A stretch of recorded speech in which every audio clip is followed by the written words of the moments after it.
శ్రీ గురుభ్యో నమః. ఈరోజు మనం శ్రీమద్ భగవద్గీతలో 2వ అధ్యాయం సాంఖ్యయోగం నేర్చుకుందాం. ఓం శ్రీ పరమాత్మనే నమః. ఓం శ్రీ పరమాత్మనే నమః. ఓం శ్రీ పరమాత్మనే నమః. అథ ద్వితీయోऽధ్యాయః. అథ ద్వితీయోऽధ్యాయః. సాంఖ్యయోగః. సాంఖ్యయోగః. సంజయ ఉవాచ. సంజయ ఉవాచ. తం తథా కృపయావిష్టం తం తదా కృపయావిష్టం. అశ్రుపూర్ణాకులేక్షణం అశ్రుపూర్ణాకులేక్షణం. విషీదంతమిదం వాక్యం విషీదంతమిదం వాక్యం. ఉవాచ మధుసూదనః. ఉవాచ మధుసూదనః. సంజయ ఉవాచ. సంజయ ఉవాచ. తం తథా కృపయావిష్టం అశ్రుపూర్ణాకులేక్షణం తం తదా కృపయావిష్టం అశ్రుపూర్ణాకులేక్షణం. విషీదంతమిదం వాక్యం ఉవాచ మధుసూదనః. విషీదంతమిదం వాక్యం ఉవాచ మధుసూదనః. 2వ శ్లోకం. శ్రీ భగవానువాచ. శ్రీ భగవానువాచ. కుతస్త్వాకస్మలమిదం కుతస్త్వాకస్మలమిదం విషమే సముపస్థితం విషమే సముపస్థితం. అనార్యాజుష్టమస్వర్గ్యం అనార్యాదుష్టమస్వర్గ్యం. అకీర్తికరమర్జున. అకీర్తికరమర్జున. శ్రీ భగవానువాచ. శ్రీ భగవానువాచ. కుతస్త్వాకస్మలమిదం విషమే సముపస్థితం కుతస్త్వాకస్మలమిదం విషమే సముపస్థితం. అనార్యాజుష్టమస్వర్గ్యం అకీర్తికరమర్జున. అనార్యాదుష్టమస్వర్గ్యం అకీర్తికరమర్జున. 3వ శ్లోకం. క్లైబ్యమాస్మాగమః పార్థ క్లైబ్యమాస్మాగమః పార్థ. నైతత్వాయుపపద్యతే నైతత్వాయుపపద్యతే. క్షుద్రం హృదయ దౌర్బల్యం క్షుద్రం హృదయ దౌర్బల్యం. త్యక్త్వోత్తిష్ట పరంతప. త్యక్త్వోత్తిష్ట పరంతప. క్లైబ్యమాస్మాగమః పార్థ నైతత్వాయుపపద్యతే క్లైబ్యమాస్మాగమః పార్థ నైతత్వాయుపపద్యతే. క్షుద్రం హృదయ దౌర్బల్యం త్యక్త్వోత్తిష్ట పరంతప. క్షుద్రం హృదయ దౌర్బల్యం త్యక్త్వోత్తిష్ట పరంతప. అర్జున ఉవాచ.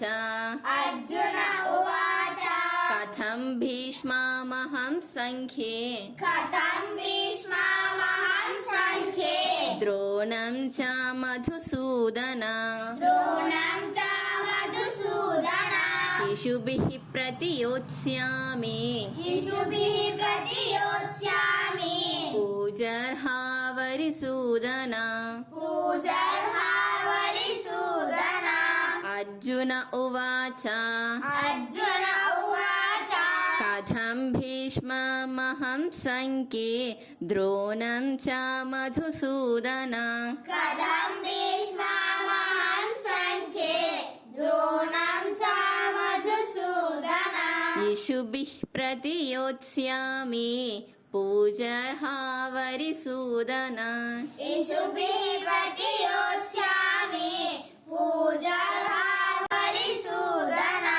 ఐదవ శ్లోకం నేర్చుకుందాం.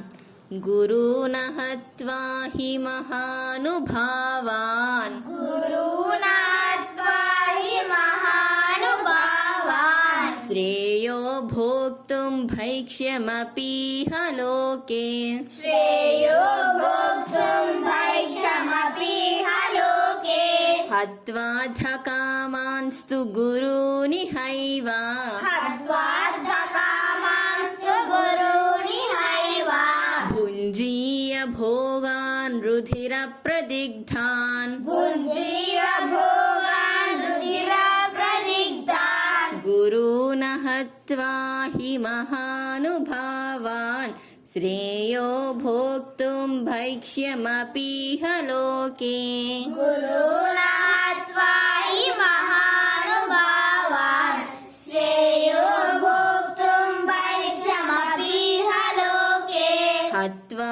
హత్వాధకామాంస్తు గురూనిహైవ భుంజీయ భోగాన్ రుధిరప్రదిగ్ధాన్ హత్వార్థకామాంస్తు గురూనిహైవ భుంజీయ భోగాన్ రుధిరప్రదిగ్ధాన్. ఆరవ శ్లోకం నేర్చుకుందాం.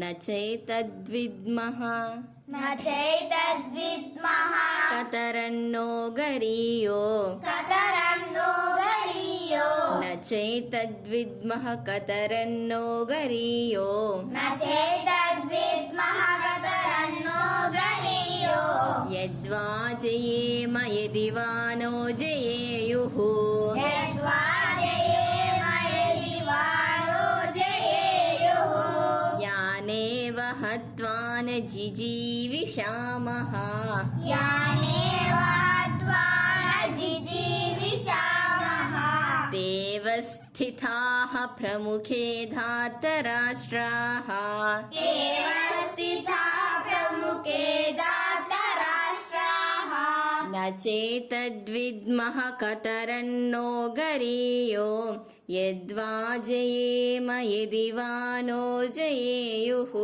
న చైతద్విద్మః కతరన్నో గరీయో యద్వా జయేమ యది వా నో జయేయుః యానేవ హత్వా న జిజీవిషామః తేవ స్థితాః ప్రముఖే ధాతరాష్ట్రాः యానేవ హత్వా న జిజీవిషామః దేవ స్థితా ప్రముఖే దాతరాష్ట్రాः.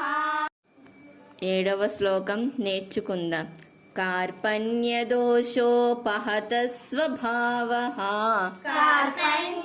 కార్పణ్యదోషోపహత స్వభావః పృచ్ఛామి త్వాం ధర్మ సమ్మూఢచేతాః పృచ్ఛామి త్వం ధర్మ సమ్మూఢచేతాః యచ్ఛ్రేయః స్యాన్ నిశ్చితం బ్రూహి తన్మే యచ్ఛ్రేయస్యాన్నిశ్చితం బ్రూహి తన్మే శిష్యస్థేహం సాధిమాన్ త్వాం ప్రపన్నం శిష్యస్తేహం చాదిమాత్వాం ప్రపన్నం కార్పణ్యదోషోపహత స్వభావః పృచ్ఛామి త్వం ధర్మ సమ్మూఢచేతాః కర్మణ్యదోషోపహత స్వభావః పృచ్ఛామి త్వం ధర్మ సమ్మూఢచేతాః యచ్ఛ్రేయః స్యాన్ నిశ్చితం బ్రూహి తన్మే శిష్యస్తేహం సాధిమాన్ త్వాం ప్రపన్నం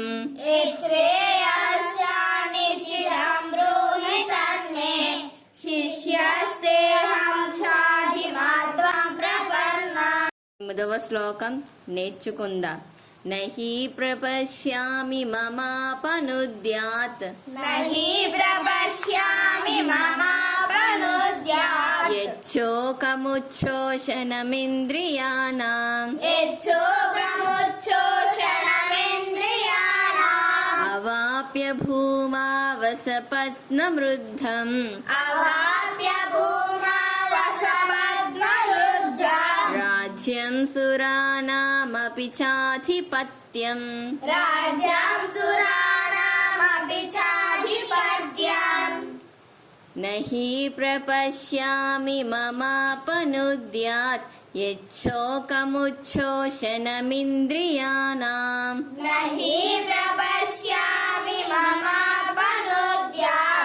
यच्छोकमुच्छोषणमिन्द्रियाणाम् अवाप्य भूमावसपत्नमृद्धम् राज्यं सुराणामपि चाधिपत्यम् अवाप्य भूमा वसपत्नमृद्यम् राज्यं